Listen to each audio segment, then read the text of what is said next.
Alright, picture this. It's October 1985. Yes, I am alive. I am a young child. But you are going back in time. This is Back to the Future, Back in Time. Players get to play those famous characters: Doc Brown, Marty McFly, Jennifer Parker, or Einstein the dog. Now, each of these characters has a slightly different specialty in the dice that they begin with, and the special ability that they get to employ on their turn. Now, aside from that, what are you doing?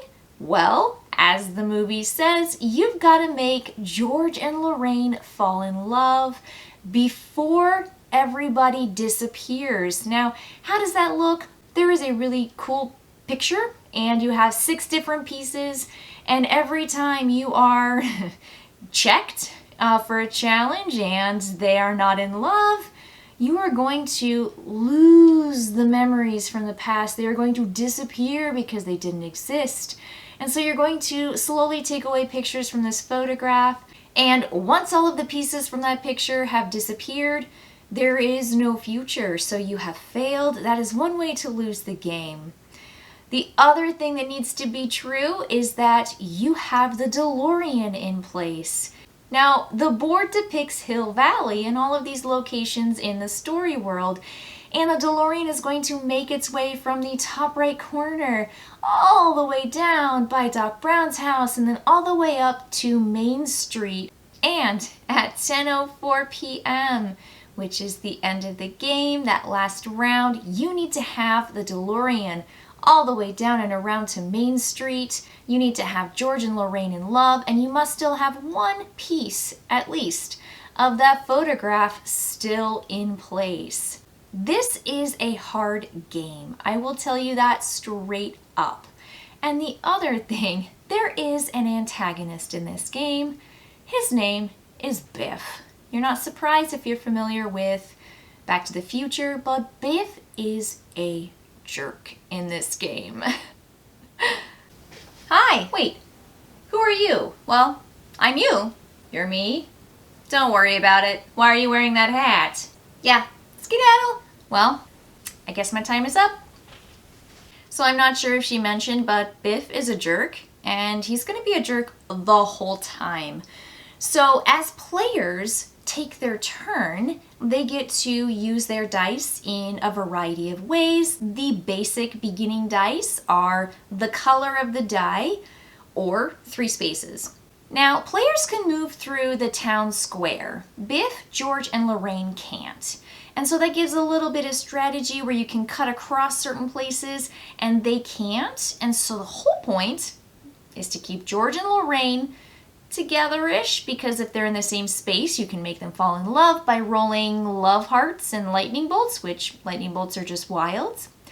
And you can keep Biff, hopefully, as far away from them as possible, because every time Biff is in the same space and there is a Biff action, which could just be his head, which shows up on movement cards, and it shows up on trouble cards, and it also shows up on the dice, Biff is going to make Lorraine and George fall out of love with each other. And that's bad, because then they're obviously not going to get together and they're not going to have their kids, and then the photograph of the kids is going to disappear forever, which, again, tragic, sad. Let's not make that happen. So, as a team, you are cooperatively working to do those things, right? Make them fall in love, keep Biff at bay. There's also one more thing that you have to do. You got to move the DeLorean. That's one of the actions, and the specialty dice will actually move the DeLorean. The yellow dice with the cool little, they're like chevrons. They're super cool. So the DeLorean is going to move around. There's also another thing that gets thrown in, which complicates things. You are not allowed to continue DeLorean moving unless at Doc Brown's house you have 3 pieces of equipment. Hey, what's up? Oh no, I'm here from the future to set you straight. It's me from the future again. Well, I guess I'll give her the floor. Did you tell him about Biff? That he's a real jerk? Of course I mentioned that. What about George and Lorraine? Yeah, that's obvious. Okay, I mean, come on. Do you think I'm not going to tell them what's going on? Well, what about the dice? You're not going to tell them how to win the game? Of course, it's how to win the game. Why am I wearing that hat? Yeah, you're a hat person now. Yeah, get used to it. Okay. So you had to collect 3 pieces of equipment to make sure that Doc Brown's DeLorean runs. That is the cable, the hook, and the gasoline. Now to get those equipment items, you have to go to specific places on the board and roll 1, 2, or 3 of the green symbol, which is not easy to do, particularly for the one that takes 3. I think any challenge that requires 3 symbols, whatever die they show up on more regularly, that's hard. So to get those equipment pieces, which they automatically just go down to Doc Brown's house, which is great. You don't have to carry them down there.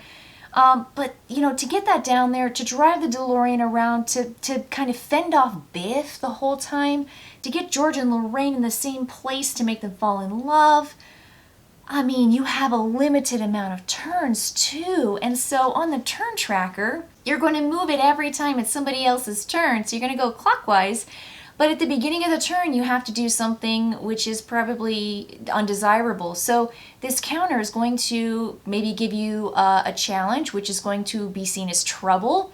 And you have early trouble, which is yellow cards. They're okay. Then you're going to have like harder trouble. Then you're going to have like really bad trouble at the end. And these trouble cards you should not ignore. They're going to affect the game and potentially make it harder to get the parts, make it harder to get George and Lorraine together, make it to where Biff is like teleporting places. And so again, Biff, he's a jerk. He is going to be a jerk the whole time. So be careful that you're not letting Biff take over and just do whatever he wants, because then you're not going to keep him in love. Hey, what's up? Kim from the future. Oh, yeah, you? it's me. Yeah? I still wear hats? You totally get into super cool hats. I guess it's just my thing now, huh? At this hat. Did you tell him? Yeah, I told them About Biff Biff? is a jerk, obviously. Okay, good. See ya! Okay, well, have fun! So here are a couple of my favorite things about the game, and hopefully will allow you to cooperatively beat the game, because again, it's hard.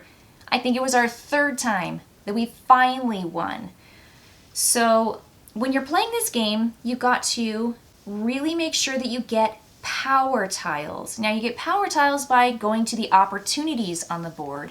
Now those are going to be challenges that require you to use your dice, so you're not using them to make Lorraine and George fall in love, you're not using them to move, you're not using them to beat up Biff, you are using them to get these power tokens, and these are going to give you things like ignore certain things, or 1 lightning bolt equals 2 lightning bolts, which means that you have 2 wilds. It could say re-roll all your Biff heads. And so you are going to get these opportunities, beat them. You might actually get special cards like Lorraine's locket, which is awesome, or George's notebook. And so once you have these power tiles, it's going to give you more turns on your turn. You're going to have more actions. And that's really how the game, I think, is winnable. Like when you are playing with 5 of those beginning starter dice, you can't win the game if everyone just has 5. You can't. You have to go and spend the time at the opportunities to get more dice. The other thing, speaking of dice, is that at the clock tower there's a really cool little chute, and you drop your dice down that and it rolls the dice for you. It's also very thematic and fun. I really like that. So make sure that you are taking advantage of the cool little dice tower. It's very simple, but it's fun. Use that for your dice rolling, and then also take advantage of the opportunity cards and getting more of the power tokens. That's where it's at. Hey, it's my turn. Say what? Yeah, Kim from the future. Is that what you wear from now on? Of course I wear this hat. I mean, everybody in the future is a witch. I guess it is the future, so see ya. Have fun. So I don't know if my previous Kims told you, but Biff is a jerk, right? I mean, he's a big old jerk. So don't let him bully you around, and make sure that you keep him as far away from George and Lorraine as possible. Here's another really cool thing that happens on your turn. When you move, you are able to kind of grab George or Lorraine and take them with you on your movement. And so you are able to kind of mobilize them after you have flipped over a movement card, or maybe 2 movement cards, and they've kind of gone crazy because they never like to be next to each other for some reason. But you can move them. And so it kind of like mitigates some of those movement card flips. The other thing that is pretty cool is you can kind of beat up Biff and knock him down so that you can do some preventative damage, essentially. And so there are these knockdown markers that get taken off, so he's not constantly moving around all over the board, doing a whole lot of damage, breaking up George and Lorraine, knocking down the love meter, and taking away the photographs of the kids. So another really cool thing that you can do on your turn, if you're in the same place, the same space location as someone else, you can assist them on their turn, which means that you are going to lend them use of your dice and your power cards. And so any ability that you have on those cards, you can then flip over, exhaust essentially, so you don't get to use them on your turn until the end of your turn when you refresh everything, but you can give it to them. And so if you're really working on getting a DeLorean part, or you're working on making them fall in love faster before Biff gets to them again, you can do that, and do not forget about that, because we not only used that in our last game, we also did that preventative punch down on Biff. We got as many of those power tiles as we could so that we were rolling dice and changing those dice in ways that were really, really beneficial to all of our challenges. Huh? Hey, it's me, Kim. Oh, hi. Good to see you. Nice. Are we back to the start again? See you later. See you on the flip side. Thanks everybody for watching. I hope you enjoyed my video, Back to the Future, Back in Time, as much as you enjoy the game itself, because I had a great time. It is a super challenging cooperative game that has luck, it has strategy, and it also has a whole lot of theme and fun. So give yourself enough tries to make sure that you win at least once, but this game is definitely going to test how well you work together as a team to make everything happen by 10:04 p.m. Enjoy!